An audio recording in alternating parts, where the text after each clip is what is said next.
Good morning students. आज के इस वीडियो में हम लोग पढ़ेंगे class 10th Hindi Kritika chapter number 1 माता का आंचल का पेज नंबर 3 and 4।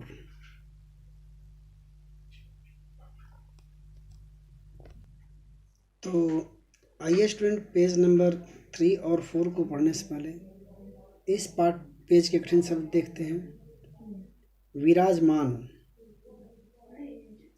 विराजमान, कुश्ती, अचानक, हमजोलियों, हमजोलियों का अर्थ क्या होता है? सहपाठियों। हमजोलियों का अर्थ होता है सहपाठियों। घरौदा, घरौदा मतलब घर। ज्योनार, ज्योनार मतलब भोजन की, खाने की पंक्ति, खाने की तैयारी।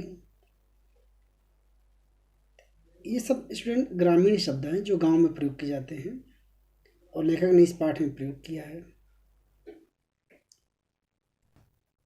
तो स्टूडेंट, हम लोगों ने इससे पहले वाले वीडियो में देखा था लेखक का पिताजी के साथ लगाव, और वो पिताजी के साथ सोता था, नहाता था, पूजा के स्थान पर बैठता था। पिताजी उसको के मस्तक पर भस्म लगा देते थे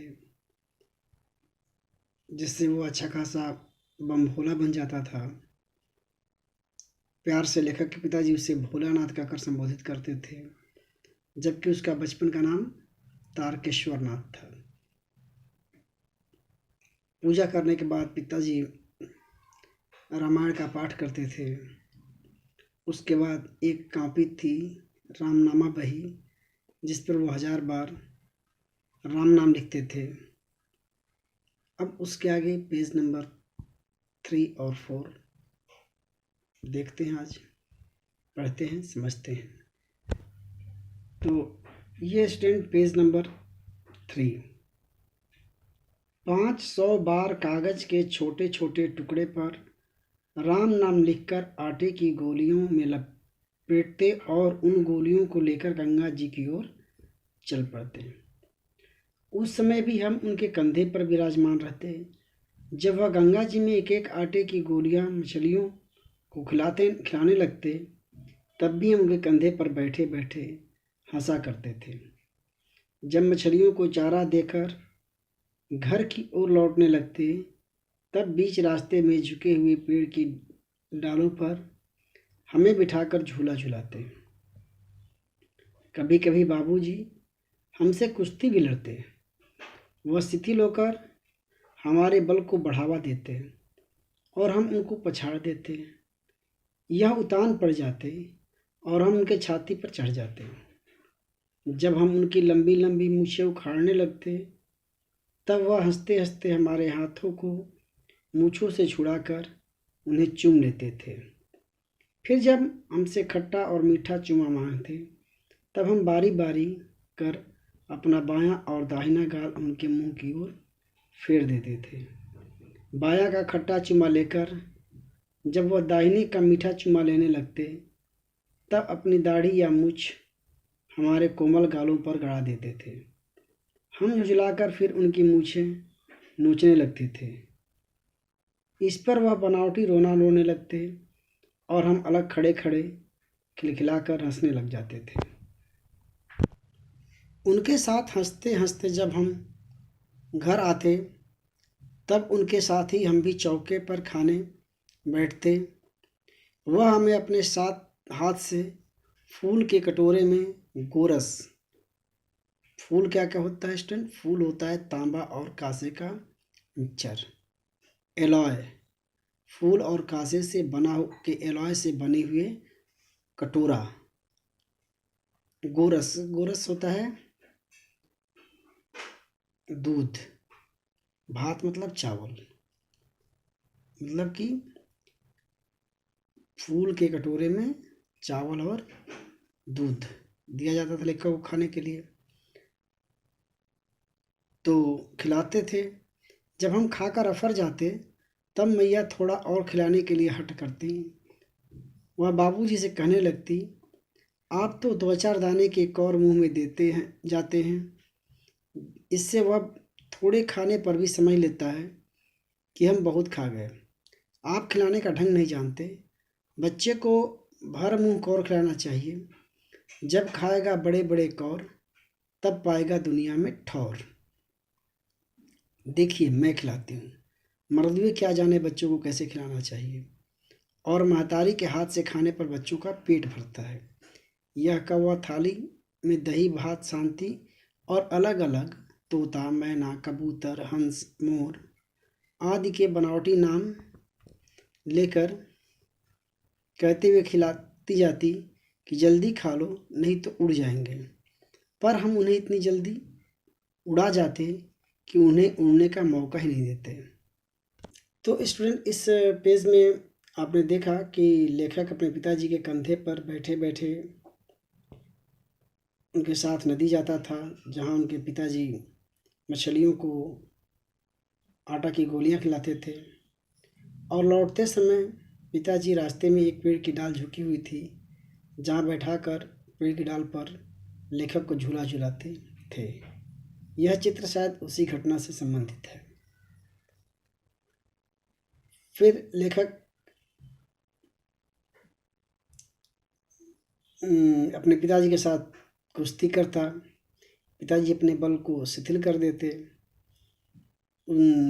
लेखक उन्हें पछाड़ देता, उनकी मूछें उखाड़ने लगता। तो ये एक पिता का अपने पुत्र के साथ प्रेम या एक पिता का अपने पुत्र का उत्साह वर्धन करने की एक प्रक्रिया है। लेखक अपने पिताजी के साथ खाने पर बैठता तो पिताजी उसे थोड़ा थोड़ा खाना खिलाते हैं, लेकिन जब खाना खिला चुके होते हैं तभी उसकी माँ आती है और वो कहती है कि मर्द लोग खाना खिलाना क्या जानते हैं।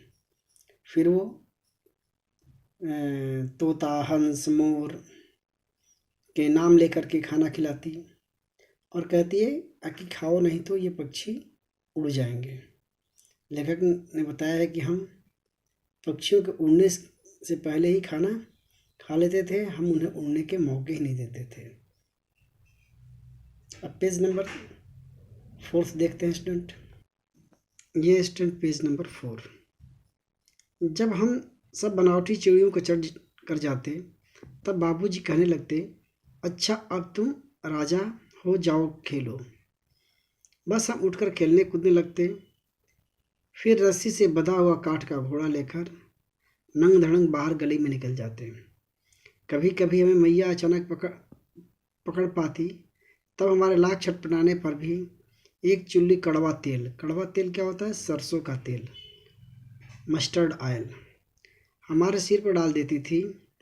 हम रोने लगते थे और बाबूजी उस पर बिगड़ खड़े होते। वह हमारे सिर में तेल बोतकर हमें उबट कर ही छोड़ती थी। फिर हमारी नाभि में लीलार में काजल की बिंदी लगाकर चोटी गूंथती और फूलदार लट्टू बांधकर रंगीन कुर्ता टोपी पहना देती। हम खासे कन्हैया बनकर बाबूजी की गोदी में सिसकते सिसकते बाहर आते थे। बाहर आते ही हमारी बाट जोड़ने वाला बालकों का एक झुंड मिल जाता था। हम उन खेल के साथियों को देखते ही सिसकना भूलकर बाबूजी की गोद से उतर पड़ते और अपने हमजोलियों के दल में मिलकर तमाशा करने लगते थे।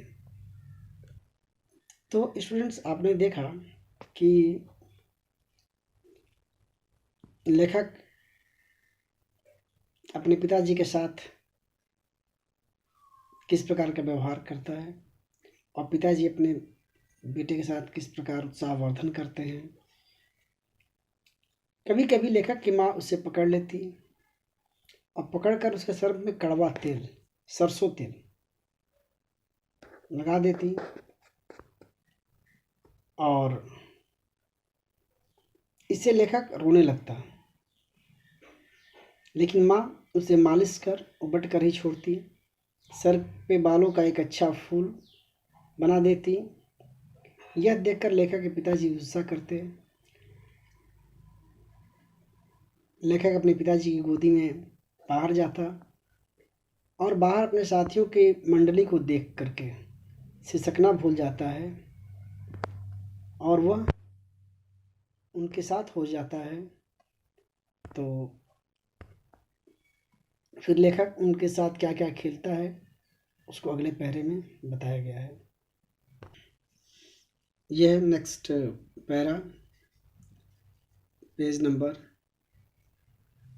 4, सेकंड हाफ।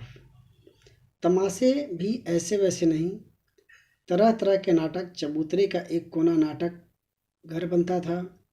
बाबूजी की छोटी सी चौकी पर बैठकर नहाते थे। वह रंगमंच बनती। उसी पर सरकंडे के खंभों का कागज का चंदुआ, चंदुआ मतलब छतरी, तान कर मिठाइयों की दुकान लग जाती। चीलम के खोचे पर कपड़े के थाली में लड्डू, ढेले के लड्डू, पत्तों की पूरी कचौड़ियाँ, गीली मिट्टी की जलेबियाँ, फूटे घड़े के टुकड़ों के बतासे, मिठाइयाँ सजाई जाती थी। ठीकरों के बटखरे, जस्ते के छोटे छोटे टुकड़े से पैसे बनते थे। हम ही लोग खरीदार, हम ही लोग दुकानदार। बाबूजी भी 2-4 बोरा पूरी पैसे खरीद लेते थे। थोड़ी देर में मिठाई की दुकान बढ़ाकर हम लोग घरौंदा बनाते। घरौंदा मतलब घर।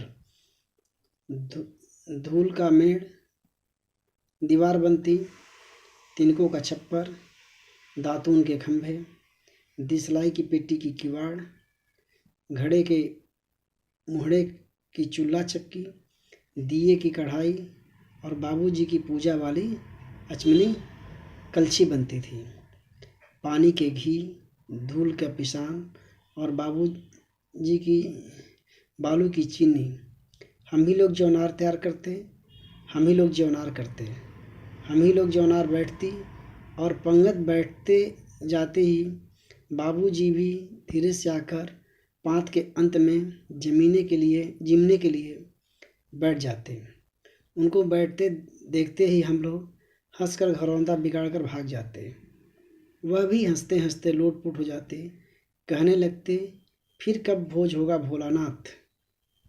तो स्टूडेंट्स, इस पैरे में हमने देखा कि लेखक अपने साथियों से मिलकर के किस प्रकार के खेल खेलता था, किस प्रकार अपने पिताजी की पूजा वाली चौकी और उससे आसन बनाता था, खोमचे तैयार करते थे, मिट्टी के धूल से जलेबी बनती थी।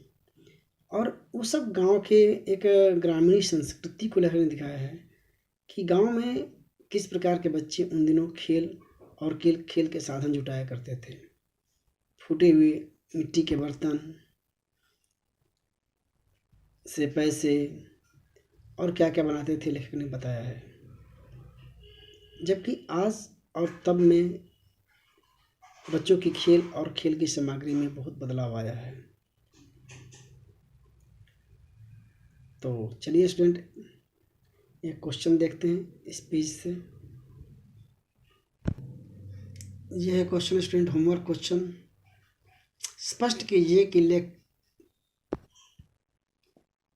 यह होमवर्क क्वेश्चन स्टूडेंट्स, लेखक अपने साथियों को देखकर सिसकना क्यों भूल जाता था? लेखक अपने साथियों को देखकर सिसकना क्यों भूल जाता था? Thank you all of you, bye.